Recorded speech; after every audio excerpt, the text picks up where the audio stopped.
Take two. First time I did this, there was some issues with the audio, and I didn't want to put out something that sounded like dog shit, especially because this is my first video back in just about a year. Let's try this again.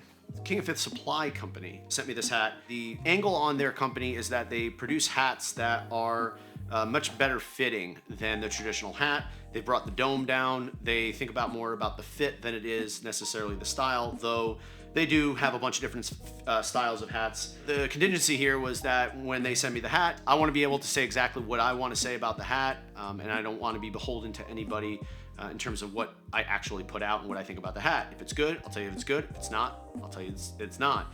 I don't like to paint broad strokes and make definite answers about things. I try not to. I'm going to give you as objective as opinion as I can, and then you can go ahead and make your decision of whether or not this seems like a right fit for you. Because I don't think that there's any bad or good or right or wrong. It's more of what are the trade-offs. The first thing is this is about a $30 hat. They often run some discounts on the website. The Melon hat is like between 60 and 70 bucks. These are about $30. They're usually on a discount. Then they have like the shipping stuff, etc. So boom, we got $30 for the hat. Let's talk about the build quality. Jim or Jane, whoever was deciding to make this hat, they didn't pass the quality control test. So I'm gonna kind of get out of the way here so you can see here the string that's been tickling my ear, singing me sweet nothings for the last month. Then if you look here, you can see that the hat is frayed in the mesh area there.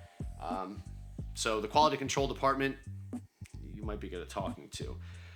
Other than that, good. Is it going to stand the test of time? It's not like your Little League hat, but it's definitely not as robust as the Melon. This is fairly light and breathable, whereas the Melon hats that I've worn, and they're just heavier and they're hotter. Whatever that means to you, hopefully that helps you make your decisions. Sweat stains, yep, sure gets sweat stains, just like every other hat eventually. Even the Melon hat gets sweat stains. The question is does the sweat stains come out, and does it have a proliferation of sweat that makes it smell?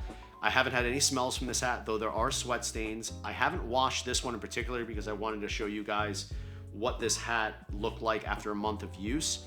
However, I do have a client who has like a good 5 to 10 of these hats, and he says that every time he leaves the gym, he'll throw it into the wash and wash them. So it's been washed dozens, if not like 100 times. And there's no sweat stains in that one that I've seen, but the fit obviously does alter. The crown will start to collapse when you wash it enough times, so that is going to affect the fit of the hat. Is this worth it to grab one of these because it fits differently? If you're strictly going with that, this is much different than any other hat that you're going to be putting on, because they're specifically designing this one with the user in mind. A Melon hat is almost like an extension of your head. It's not supposed to be fitting toward your head. So you'll notice that they have more boxy, large crowns. The shape of it is, I think, much more for like a circular, almost cylindrical type head. But that's not everybody. And to be honest with you, after putting this on and then putting the Melon hat on, I felt a substantial difference in the comfort. Like, I didn't realize how uncomfortable the Melon hat was. I was kind of caught up in the hoopla of like, ooh, it's a $70 hat, no sweat stains, it's got a keyhole in it. Woo. This one is like, oh, do you want a nice fitting hat? Here you go. Like, not a lot of bells and whistles to it. It's a much better price point. You can get like 3 or 4 of these. This is a hat that you're gonna wear to the gym, the beach, jumping around with your kids at the trampoline park. This isn't the hat you're gonna be wearing to the club. If you're wearing this to the club, reassess your life decisions, or you're probably a dad and you don't care. You're just there to hang out and have fun with everybody else. Do not wear this hat to the club. They will laugh at you. If you're a Melon hat or you got a Nike fitted, that's what you're wearing at the club. Would you wear this to the golf course? Ooh. Public golf course, not private. This is the one that I'm gonna be giving away. This is a golf hat, so I'll make it even with me so you can kind of see it. This is a little bit different style. This is a perforated, like the polyester spandex blend. I'm not gonna put this on because I'm gonna be sending it to somebody. Hats are SPF protective. I don't really believe SPF protective is mesh. I sunscreen my head when I'm wearing a mesh hat. That's just me, but I don't want my head having divots in it when I'm 60 years old because of the cancer that's being dug out. So let me round it out for you and try to make this as binary as possible. Should I get this hat? Should I not get this hat? If you are a person who is looking to get a cheap hat that fits well, where you can wear it to the gym, to the beach, etc., good option. If you're wearing a hat out to like dinner, trendy, at work, and you want to wear like a fitted, nice hat, this is not yours.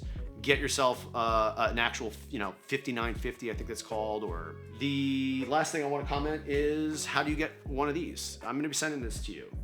I wanted to kind of mention that I've been MIA at this channel for a little while now. Some of my videos have done well because of the product reviews and that kind of stuff, but I didn't really want to put out a lot of videos. One of the reasons is because I was actually filming, editing, coloring, the whole works, a feature-length documentary that's going to be out this year.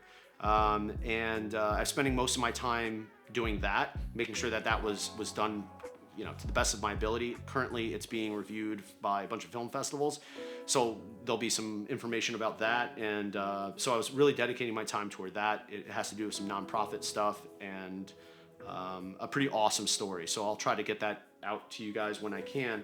But then the other thing is that, like, because of the way that life is and that the internet is, and I just felt that what I was putting out there and saying wasn't all that much different than everybody else. And I don't want to be putting out content that sounds like everybody else, or I feel like I'm just regurgitating something that a much smarter person is doing a lot better job of doing. You know what I mean? Like, I'm not Andrew Huberman, Peter Attia, Andy Galpin, Dan Garner. Like, those guys are unbelievably gifted and knowledgeable, and they're in the trenches doing it, whether it's in the lab or working with those types of individuals. And I was catching myself telling everybody what they were saying already.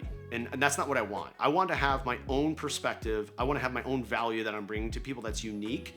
And I feel like I'm in much better place to do that right now. Personally, I'm in the best health that I've been in my entire life. Physically, I'm feeling much better after a lot of changes that I really want to bring to you guys in the coming months.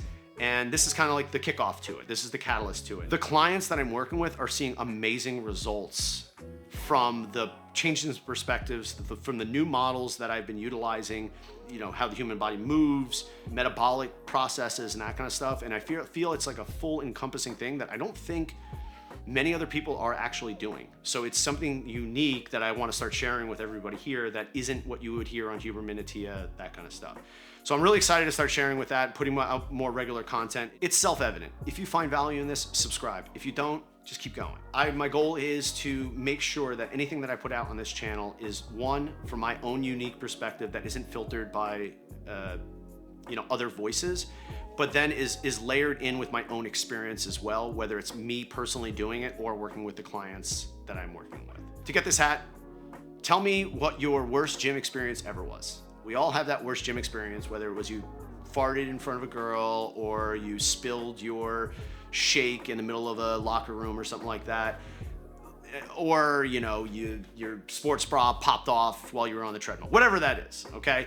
Leave your worst gym experience possible. I think it would be a fun thing for us to commiserate about, and also to kind of like build some community and empathy for each other, because this is that time of year that people are kind of getting into the swing of things and then horrible things start to happen and derail them. But if we can laugh at that type of stuff and laugh at ourselves, it's just one less barrier for us to, continue on with the path toward whatever fitness and health goals that we have. So leave a comment below, like the video, and in a month I will be picking someone at random. I'll leave a comment, we'll connect, and I'll ship this for free. If you don't care about this hat and you want to support the channel anyway, just give it a like, subscribe. I'm Sean LaFlock of Flock Fitness. Thank you so much for watching, and have a great day.